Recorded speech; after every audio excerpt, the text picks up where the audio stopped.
السلام علیکم۔ رشتے وقت کے ساتھ بدل جاتے ہیں، میں نے یہ سنا تھا، لیکن اس قدر گر جائیں گے اور اپنے ہی محرم رشتے اتنے گھٹیا ہوں گے، یہ نہیں سوچا تھا۔ میرے اپنے ہی شوہر نے جو کچھ میرے ساتھ کیا، اس کے بعد میرے لیے زندہ رہنا مشکل تھا۔ میں بس یہی چاہتی تھی کہ مجھے موت آ جائے۔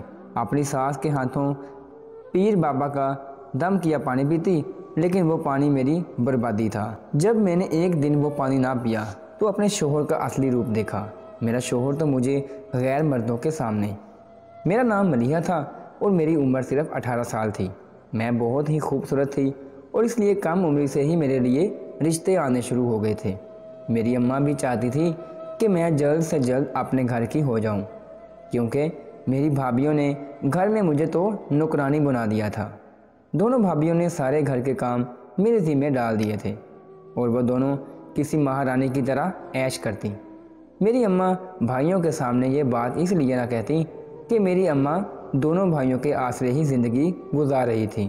اماں کو اس بات کا خوف تھا کہ بھائی ہمیں گھر سے نکال دیں گے تو ہم کہاں جائیں گے، کیونکہ دونوں ہی بھائی کی لو میرج تھی اور وہ پوری طرح اپنی بیویوں کے قابو میں تھے۔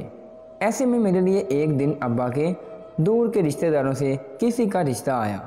اماں کو وہ لوگ اب ٹھیک طرح سے یاد نہیں تھے، کیونکہ ابا کے انتقال کو کئی سال گزر چکے تھے اور اس کے بعد کسی بھی خاندان والے نے ہم سے کوئی رابطہ نہیں رکھا تھا۔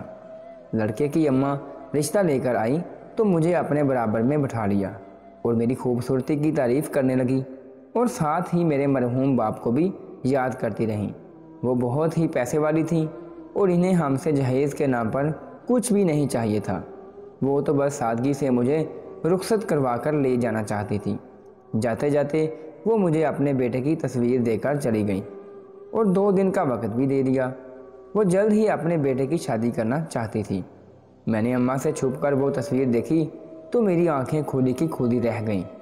وہ ایک انتہائی حسین و جمیل لڑکا تھا جو دیکھنے میں ہی حسن کا پتلا معلوم ہو رہا تھا۔ میں حیران تھی کہ اتنا خوبصورت بیٹا تھا ان کا، وہ ہم جیسے لوگوں کے دروازے تک کیوں آئی ہیں، جبکہ ان کے پاس کسی چیز کی بھی کوئی کمی نہیں۔ ان کا بیٹا بھی بہت خوبرو ہے، لیکن جس طرح وہ میرے ابا کا ذکر کر رہی تھی، ایسا لگتا تھا جیسے انہیں ابا سے بہت محبت رہی ہو۔ شاید اسی لیے وہ ہمارے دروازے تک آئی تھی۔ اماں نے بھائیوں کو اس رشتے کے بارے میں بتایا تو بھائی یہ سن کر ہی خوش ہو گئے کہ انہیں جہیز کے نام پر کچھ بھی نہیں دینا پڑے گا۔ میری شادی تو ان لوگوں کے لیے ویسے ہی بوجھ تھی، اسی لیے انہوں نے اماں پر دباؤ ڈالا کہ اماں فوراً اس رشتے کو پکا کر دیں۔ اماں ہتھیلی پر سرسوں جمانے کے خلاف تھیں۔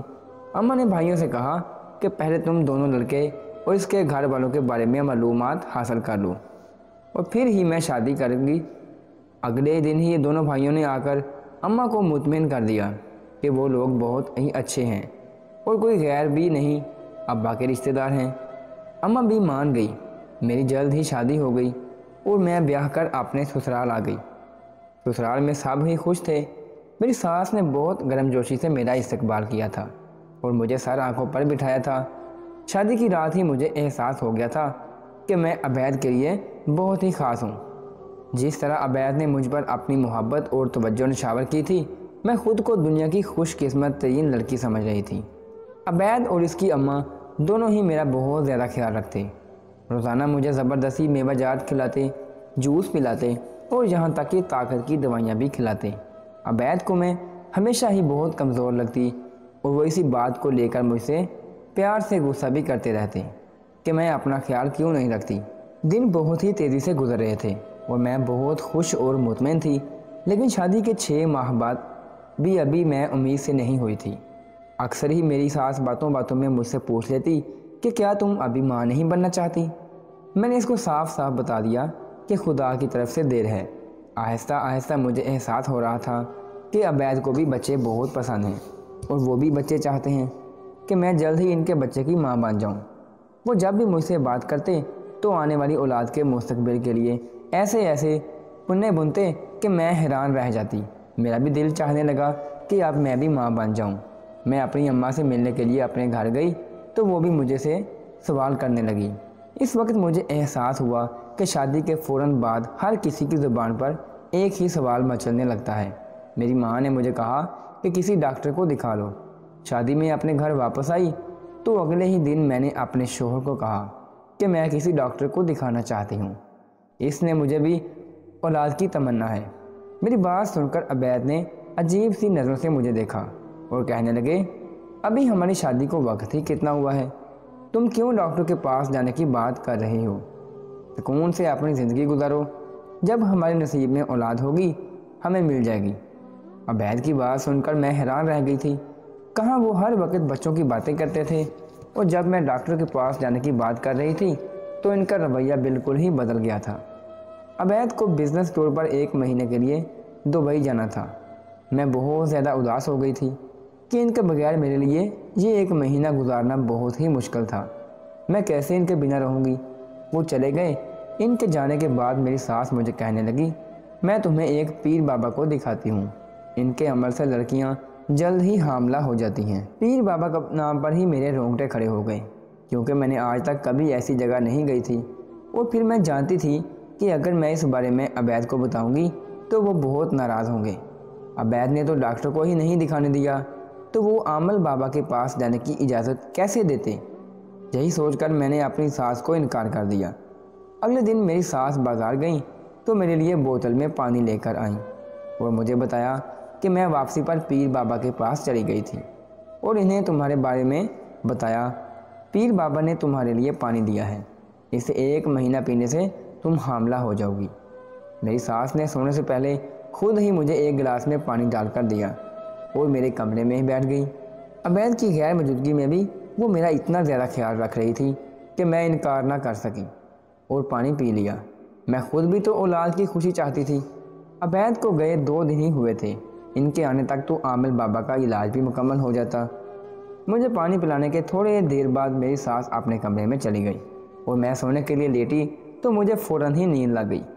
اسد روز رات کو مجھے فون کیا کرتے تھے، لیکن رات ان کے فون پر بھی میری آنکھ نہ کھلی۔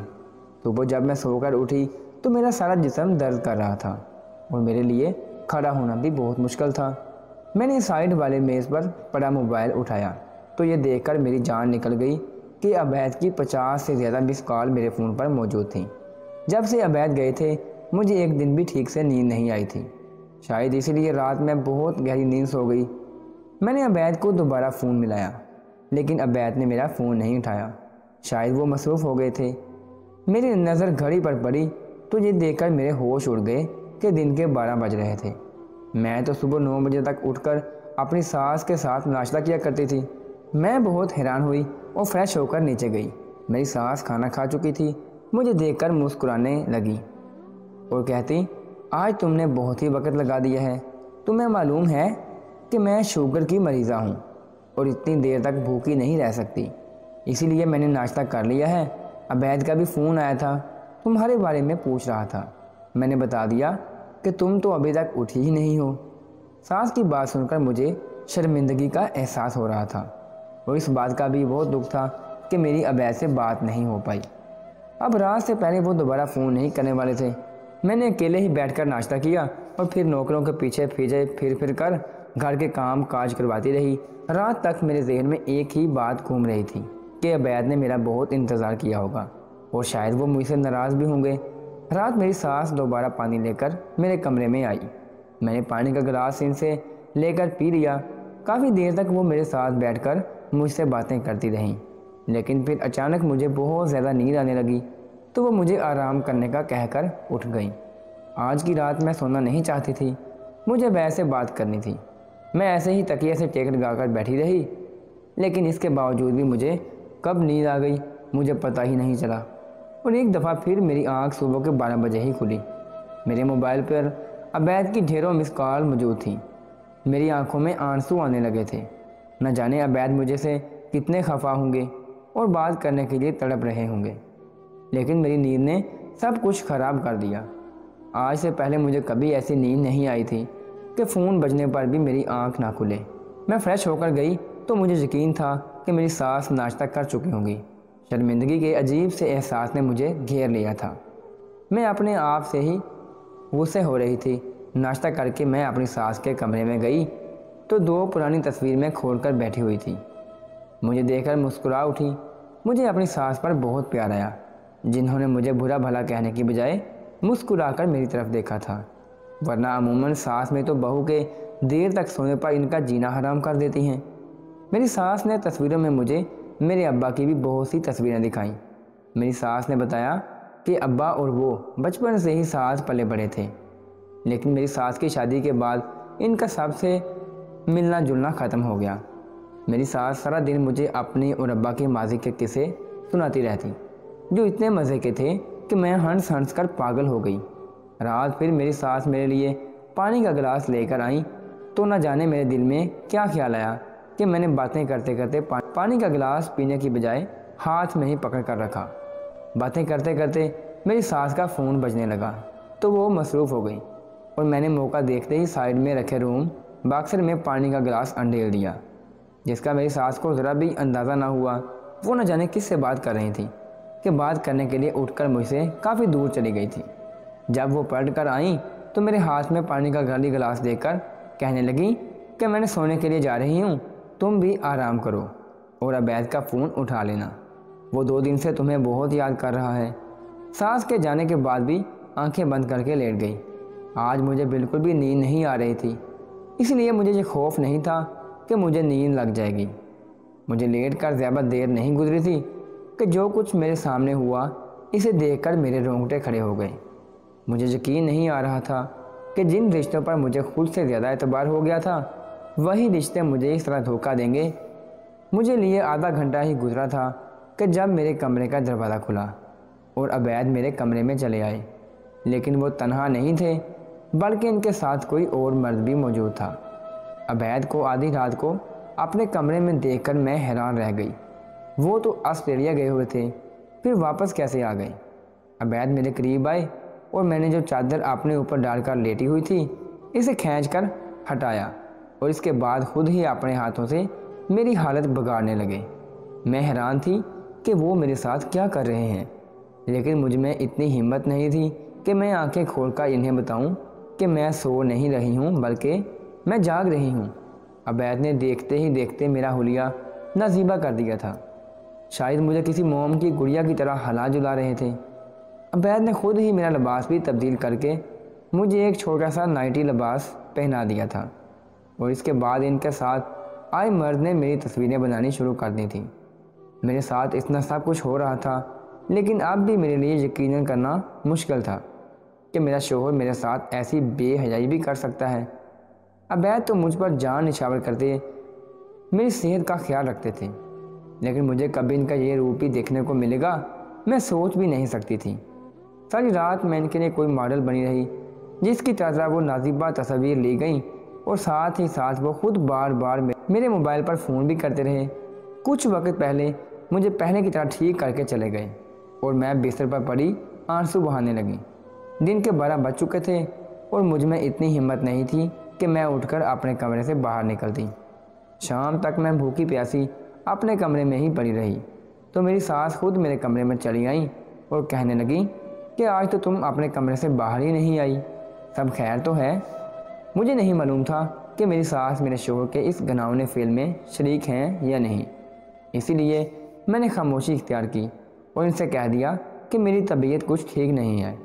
یہ سنتے ہی میری ساس پریشان ہو گئی اور کہنے لگی چلو میں تمہیں ڈاکٹر کے پاس لے کر چلتی ہوں، عبید بھی یہاں موجود نہیں ہے، ایسے میں اگر میں تمہارا خیال نہیں رکھوں گی تو وہ مجھ سے بھی ناراض ہو جائے گا۔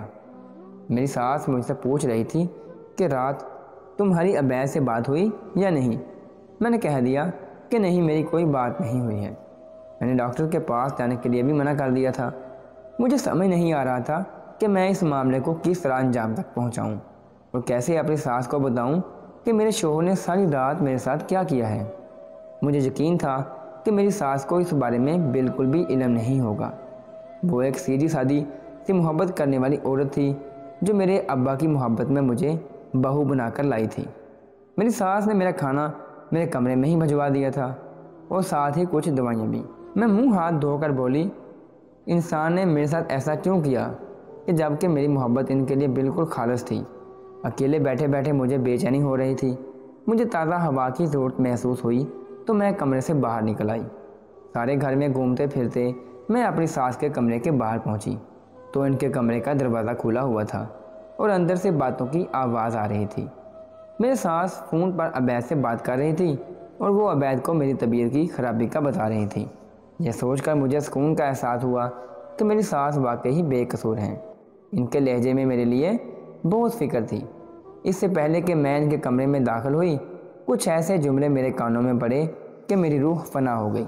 میری ساس عبید سے کہہ رہی تھی کہ آج رات میں اس کو نشے کی دوا نہیں دے سکتی، کیونکہ شاید اسی کی دوا کی وجہ سے اس کی حالت اتنی خراب ہوئی ہے، وہ روزانہ جسم درد کی شکایت کر رہی ہے۔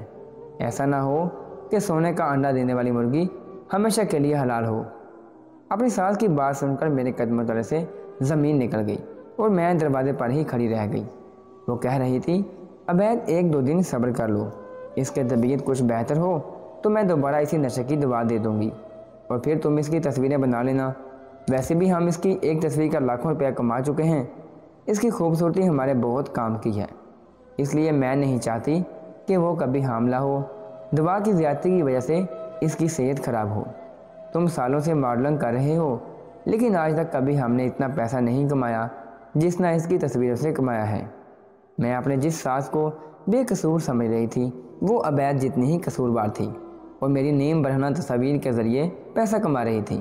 اچانک ہی میرا رشتوں پر سے اعتبار اٹھ گیا تھا۔ ہر انسان کے 2 چہرے ہوتے ہیں اور میں بھی اپنی ساس اور شوہر کا دوسرا چہرہ دیکھ چکی تھی، جو بہت ہی گھناؤنا تھا۔ وہ دونوں مل کر میرا جسم فروخت کر رہے تھے اور میں اس بات سے پوری طرح بے خبر تھی۔ میری ساس عبید سے اور بھی بہت کچھ کہہ رہی تھی جسے سننے کی مجھ میں ہمت نہیں تھی۔ میں واپسی کے لیے مڑی تو اچانک ہی میرا ہاتھ دروازے سے ٹکرا گیا اور میری ساس کو میری موجودگی کا علم ہو گیا۔ ان کے وہم و گمان میں بھی نہیں تھا کہ میں اس طرح کی ان کی ساری حقیقت جان جاؤں گی۔ اب جب انہیں پتہ چل ہی گیا تھا تو میں ہمت کر کے کمرے میں داخل ہو گئی اور میں نے خود ہی بتا دیا کہ میں ان کا اور عبید کا سارا سچ کل رات کو ہی جان گئی تھی۔ میری بات سن کر وہ مسکراتے ہوئے کہنے لگی، چلو اچھا ہے، اب تمہیں نشے کی دوائیں دینی نہیں پڑیں گی، بلکہ تم خود ہی ہمارے لیے کام کرو گی۔ یہ عالی شان بنگلہ، دولت اور پیسہ، یہ سب عبید کی ماڈلنگ کی وجہ سے ہماری زندگی میں آیا ہے، لیکن کچھ وقت پہلے ہی عبید کو پتہ چلا کہ ہم اسے کہیں زیادہ پیسہ کسی لڑکی کی تصاویر کے ذریعے سے کما سکتے ہیں جو نیم برہنہ ہو۔ عبید نے مجھے اس بارے میں بتایا تو مجھے یاد آیا کہ کچھ وقت پہلے ہی میں نے تمہیں تمہاری ماں کے ساتھ بازار میں دیکھا تھا اور میں تم دونوں کو اچھی طرح جانتی تھی۔ تم بہت ہی خوبصورت اور کم عمر لڑکی تھی جس کے سر پر باپ کا سایہ بھی نہیں تھا۔ تھوڑی بہت معلومات کرنے پر پتہ چلا کہ تمہارے بھائی بھابھی تم سے جان چھڑوانا چاہتے ہیں، اسی لیے ہم نے تمہارا انتخاب کیا۔ بغیر کسی چیز کے میں تمہیں اپنے اکلوتے بیٹے کی بیوی بنا کر لے آئی، کیونکہ ہم تمہارے ذریعے سے کروڑوں روپے کما سکتے تھے۔ شادی کی پہلی رات سے ہی عبید موقع سے تصویریں تمہاری کھینچ کر فروخت کر رہا تھا، لیکن پھر میں صحیح طرح سے تمہاری تصویروں کی ضرورت پڑی تو عبید نے دبئی جانے کا بہانہ بنایا۔ وہ رات کو فیشن فوٹوگرافر کو لے کر آتا اور تمہاری ڈھیروں تصویریں بناتا۔ تمہاری بہت ساری تصویر تو کپڑوں کے بغیر مردوں کے ساتھ بستر پر بھی بنی ہوئی ہے جن سے تم ابھی ناواقف ہو۔ اپنی ساس کے منہ سے یہ الفاظ سن کر میرے سر پر آسمان گر پڑا تھا۔ میری ساس کہہ رہی تھی کہ عبید نے دبئی جانے کا ڈرامہ اس لیے کیا کیونکہ اگر کبھی تمہیں اپنی تصویروں کے بارے میں کچھ پتہ چل بھی جاتا تو عبید تمہیں ہی کہتا کہ وہ تو یہاں موجود ہی نہیں تھا، بلکہ وہ تم پر ہی ہر کرداری کا الزام لگا دیتا۔ تمہارے باپ نے ساری زندگی مجھ سے شادی کے وعدے کیے اور پھر تمہاری ماں کی خوبصورتی دیکھ کر مجھے چھوڑ گیا۔ تم ہو بہو اپنی ماں کی جیسی ہو، اسی لیے پہلے ہی دن سے مجھ سے تم سے شدید نفرت ہو گئی تھی، لیکن تمہارا خیال رکھنا ہماری مجبوری تھا کیونکہ ہمیں تصویروں کے لیے ایک صحت مند اور خوبصورت جسم چاہیے تھا۔ اب جب تم بچ گئی ہو تو عبید کو گھر سے دور نہیں رہنا پڑے گا، میں اسے واپس بلا لیتی ہوں۔ تم اپنی خوشی سے ہمارے لیے کام کرتی رہو تو ہم سب ایک ساتھ اچھی طرح رہ سکتے ہیں۔ میں سوچ بھی نہیں سکتی تھی کہ پیسوں کے خاطر میری ساس اور میرا شوہر اس حد تک گر سکتے ہیں کہ اپنے ہی گھر کی عزت کو یوں سرے عام انٹرنیٹ کی زینت بنا دیں گے۔ میرے بھائیوں نے اماں سے جھوٹ کہا تھا کہ انہوں نے کوئی جان بھی نہیں کی، ورنہ انہیں پہلے ہی دن پتہ چل جاتا کہ عبید کوئی بزنس مین نہیں بلکہ ایک ماڈل ہیں۔ میرے لیے اپنے قدموں پر کھڑے رہنا مشکل ہو گیا تھا۔ میرے آگے پیچھے کوئی سہارا نہیں تھا۔ میری بوڑھی ماں اتنا بڑے دھوکے برداشت نہیں کر سکتی تھی، اور میرے بھائی تو پہلے ہی مجھ سے جان چھڑوانا چاہتے تھے۔ میں ایک ایسے جہنم میں پھنس چکی تھی جہاں سے باہر نکلنا میرے لیے تقریباً ناممکن تھا، لیکن میں اس دلدل میں زندہ نہیں رہ سکتی تھی۔ میری ساس نے مجھے دھمکی دی تھی کہ میں نے اگر کوئی غلط کام اٹھانے کی کوشش کی تو میری وہ تصویر میں جو انہوں نے ڈھکے چھپے طریقے سے فروخت کی ہیں، اسے وہ سرے عام پیش کر کے مجھ پر بد کرداری کا بہتان لگا دیں گی۔ میرے پاس اس دلدل سے نکلنے کا کوئی راستہ نہیں تھا، اس لیے میں عبید کے ہاتھوں کا کھلونا بن گئی۔ ہر رات میری اسی طرح نازیبہ تصویریں بنائی جاتی اور انہیں مہنگے داموں میں فروخت کیا جاتا۔ اب تو میری ساس کو پیر بابا کے پانی کا سہارا بھی نہیں لینا پڑتا تھا۔ ایک دن روتے ہوئے میں نے اپنے ملازم کے سامنے مدد مانگی، کیونکہ وہ بھی اپنے مالکوں کی اصلیت سے بے خبر تھی۔ ملازمہ نے مجھے یقین دلایا کہ وہ میری مدد ضرور کرے گی۔ وہ بہت سے امیر لوگوں کے لیے بنگلوں پر کام کرتی تھی، اور پھر بیچ میں ہی وہ میرے لیے رحمت کا فرشتہ ثابت ہوئی۔ اس نے اپنے ایک مالک سے میری مجبوری بیان کی۔ اس کا وہ مالک پولیس کا ایک بہت بڑا افسر تھا جس نے میری مدد کی اور مجھے اس دلدل سے نکال لیا۔ ان دونوں کو میں لٹی پٹی اپنی ماں کے گھر واپس آ گئی تو میرے بھائیوں نے مجھے اپنے ساتھ رکھنے سے انکار کر دیا۔ میں نے اپنی بوڑھی ماں کا ہاتھ پکڑا اور ایک کرائے کے گھر چلی گئی۔ اب میں لوگوں کے گھروں میں کام کرتی ہوں اور اپنا گھر چلاتی ہوں، لیکن مجھے اس بات کا سکون ہے کہ میں نے ہمیشہ کے لیے جیل پہنچا دیا تھا۔ لیکن آخری بار مجھے عبید شرمندہ لگا تھا۔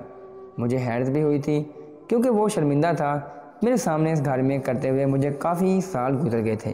عبید کی اور میری پلاؤ نہیں ہوئی تھی۔ نہ جانے کتنے سالوں بعد ایک دن دروازے پر دستک ہوئی۔ میں نے دیکھا تو سامنے عبید کھڑا ہوا تھا۔ مجھے نہیں معلوم تھا وہ کب رہا ہوا تھا، لیکن وہ بہت پتلا ہوا الگ رہا تھا۔ مجھے دیکھتے ہی میرے قدموں میں گر گیا، اپنے گناہوں کی معافی مانگنے لگ گیا تھا۔ اس نے بتایا کہ اس کی ماں مر چکی ہے۔ وہ میری ماں کو قدموں میں بیٹھ گیا، کہنے لگا نہیں اٹھوں گا جب تک مجھے معاف نہیں کریں گی۔ اماں نے اسے معاف کر دیا تھا، لیکن میرے پاس اتنا بڑا دل نہیں تھا کہ میں اسے معاف کر دیتی۔ نہ میں اس کے ساتھ رہی، نہ میں نے اپنا نام اس کے نام سے الگ کیا، کیونکہ میں کبھی کسی دوسرے مرد کو اپنی زندگی میں نہیں لا سکتی تھی۔ میرے بھائی جو کہ مجھ سے نفرت کرتے تھے، دونوں کی اپنی 3 بیٹیاں پیدا ہوئی تھیں، لیکن میں اب سکون کی زندگی گزار رہی ہوں۔ اگر آپ کو ہماری ویڈیو اچھی لگی ہو تو آپ نے اس کو لائک کرنا ہے اور آگے دوستوں کو شیئر بھی کرنا ہے، اور اگر آپ نے ابھی تک ہمارا چینل سبسکرائب نہیں کیا تو آپ نے اس کو سبسکرائب کرنا ہے اور بیل آئیکن کو دبا دینا ہے۔ اللہ حافظ۔